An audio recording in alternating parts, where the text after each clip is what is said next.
ओम शांति। आज हम बात करने वाले हैं 12 अक्टूबर 2025 की बाप दादा की मुरली के बारे में, जिसका फोकस एक बहुत ही पावरफुल आइडिया पर है, श्रेष्ठ वृत्ति की शक्ति। ये सिर्फ एक टाइटल नहीं है, बल्कि एक गहरा सिद्धांत है कि कैसे दुआ दो दुआ लो की प्रैक्टिस से किसी की अंदरूनी और बाहरी दुनिया पूरी तरह बदल सकती है। चलिए गहराई से समझते हैं कि ये प्रिंसिपल असल में काम कैसे करता है। मुरली का पूरा सार आप कह सकते हैं बस इसी एक वाक्य में छिपा है। श्रेष्ठ वृत्ति से शक्तिशाली वाइब्रेशंस और वायुमंडल बनाने का तीव्र पुरुषार्थ करो, दुआ दो और दुआ लो। और यहीं पर एक गहरा राज छिपा है कि किसी की जो अंदरूनी स्टेट है, उसकी वृत्ति वो ही सब कुछ है। यही वो शक्ति है जो हमारे आसपास की पूरी एनर्जी को शेप करती है। तो बाप दादा एक बहुत ही इंटरेस्टिंग ऑब्जर्वेशन से शुरुआत करते हैं। आध्यात्मिक रास्ते पर चलने वालों का एक कॉमन एम होता है, बाप को प्रत्यक्ष करना। ये एक बहुत ऊंचा लक्ष्य है, लेकिन इसे पाने के लिए पहले खुद को बाप समान बनाना जरूरी है। और बस यहीं पर एक बहुत बड़ा गैप सामने आता है। तो असली चैलेंज क्या है? ये है लक्ष्य और लक्षण के बीच का फर्क। मतलब एक तरफ तो हमारा लक्ष्य बहुत ऊंचा है और दूसरी तरफ हमारे कर्म और स्वभाव की जो आज की सच्चाई है वो है। बाप दादा इसी अंतर की तरफ हमारा ध्यान खींचते हैं। जब तक ये दोनों एक नहीं हो जाते, तब तक लक्ष्य हकीकत में कैसे बदलेगा? और इसी बात को लेकर बाप दादा एक सीधा सवाल पूछते हैं, जो हमें अंदर तक सोचने पर मजबूर कर देता है। आप बताओ, आप कब स्वयं को बाप समान प्रत्यक्ष करेंगे? ये एक ऐसा सवाल है जो हर एक को अपने अंदर इसका जवाब ढूंढने की चुनौती देता है। तो सवाल ये उठता है कि ये जो गैप है लक्ष्य और लक्षण के बीच, इसका मेन रीजन क्या है? बाप दादा इसका कारण बताते हुए एक बहुत ही पावरफुल सीक्रेट की तरफ इशारा करते हैं। वृत्ति, यही वो जड़ है जहां से हर चीज की शुरुआत होती है। तो ये वृत्ति आखिर है क्या? देखिए, ये हमारे मन की वो अंदरूनी स्टेट है, हमारा एटीट्यूड, हमारी सोच। मुरली के हिसाब से इसी वृत्ति से वाइब्रेशंस यानी एनर्जी की वेव्स पैदा होती हैं, और यही वाइब्रेशंस हमारे चारों तरफ के एटमॉस्फेयर को बनाते हैं। ये एक के बाद एक होने वाला प्रोसेस है, जिसकी शुरुआत हमारे अंदर से होती है।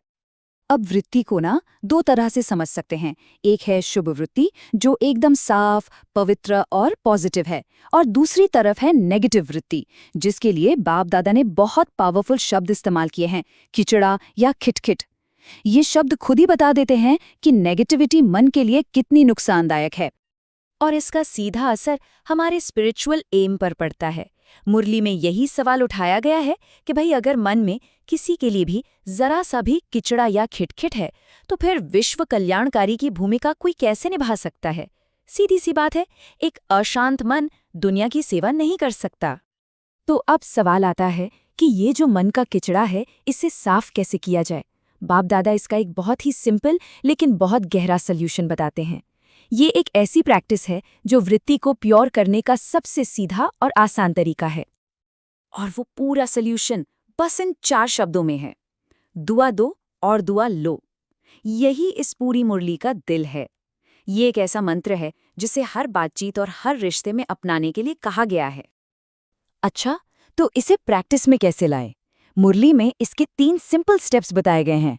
स्टेप 1, जब कोई नेगेटिविटी दे तो उसे अपने मन या दिल में लेना ही नहीं है, ठीक वैसे ही जैसे कोई खराब चीज दे तो हम नहीं लेते, है ना? स्टेप 2, और ये सबसे इंपॉर्टेंट है, उस एनर्जी को ट्रांसफॉर्म कर देना है। कैसे? जवाब में दुआ देकर। बस यही है उस नेगेटिव साइकिल को तोड़ने का तरीका। यही असली बदलाव है। अब अपनी वृत्ति को पावरफुल बनाए रखने के लिए बाप दादा एक बहुत ही प्रैक्टिकल मेंटल एक्सरसाइज भी बताते हैं। और सबसे अच्छी बात क्या है, इसके लिए कोई खास जगह या सामान नहीं चाहिए। दिन में जब भी 5 मिनट मिले, इस एक्सरसाइज को किया जा सकता है। ये 5 मिनट की एक्सरसाइज मन को 5 पावरफुल स्टेजेस से ले जाती है। परमधाम से शुरू होकर सूक्ष्म वतन का फरिश्ता रूप, फिर पूज्य रूप, ब्राह्मण रूप और आखिर में देवता रूप का अनुभव करना। ये छोटी सी ड्रिल मन को एलिवेट करने और उमंग उत्साह से भरने का एक बहुत ही पावरफुल तरीका है। एक बात समझनी बहुत जरूरी है कि ये पर्सनल प्रैक्टिस सिर्फ हमारे तक ही लिमिटेड नहीं है। इसका अल्टीमेट गोल बहुत बड़ा है, विश्व परिवर्तन। जब एक इंसान अपनी वृत्ति को शुद्ध करता है तो वो सिर्फ खुद को नहीं बदलता, बल्कि पूरी दुनिया को बदलने में अपना हिस्सा डालता है। और ये बदलाव ना एक चेन की तरह काम करता है। देखिए, एक श्रेष्ठ वृत्ति से पावरफुल वाइब्रेशंस पैदा होते हैं। ये वाइब्रेशंस एक पॉजिटिव एटमॉस्फेयर बनाते हैं और यही शुद्ध वायुमंडल धीरे धीरे विश्व परिवर्तन का बेस बनता है। हर बड़े बदलाव की शुरुआत एक शुद्ध संकल्प से ही तो होती है। मुरली के आखिर में बाप दादा एक वरदान देते हैं जो ग्रुप की, ऑर्गेनाइजेशन की पावर पर जोर देता है।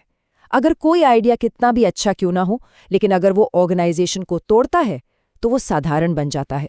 जब मेजॉरिटी किसी बात पर राजी हो तो उसके साथ चलना, अपने आइडिया को त्याग देना, इसी त्याग में भाग्य छिपा है। और आखिर में एक बहुत ही पावरफुल स्लोगन, सर्व सिद्धियां प्राप्त करने के लिए मन की एकाग्रता को बढ़ाओ। ये सीधा सीधा इशारा है कि सभी स्पिरिचुअल पावर्स की चाबी मन को एक पॉइंट पर फोकस करने की एबिलिटी में ही है। तो इस पूरी बातचीत का निचोड़ क्या है? यही कि हमारी वृत्ति ही हमारी दुनिया बनाती है और इसे शुद्ध और शक्तिशाली रखने का सबसे सरल रास्ता है दुआ दो, दुआ लो। तो अब सोचने वाली बात यह है कि दुआ दो, दुआ लो के इस प्रिंसिपल को अपनी आज की लाइफ में हम कैसे अप्लाई कर सकते हैं। ओम शांति।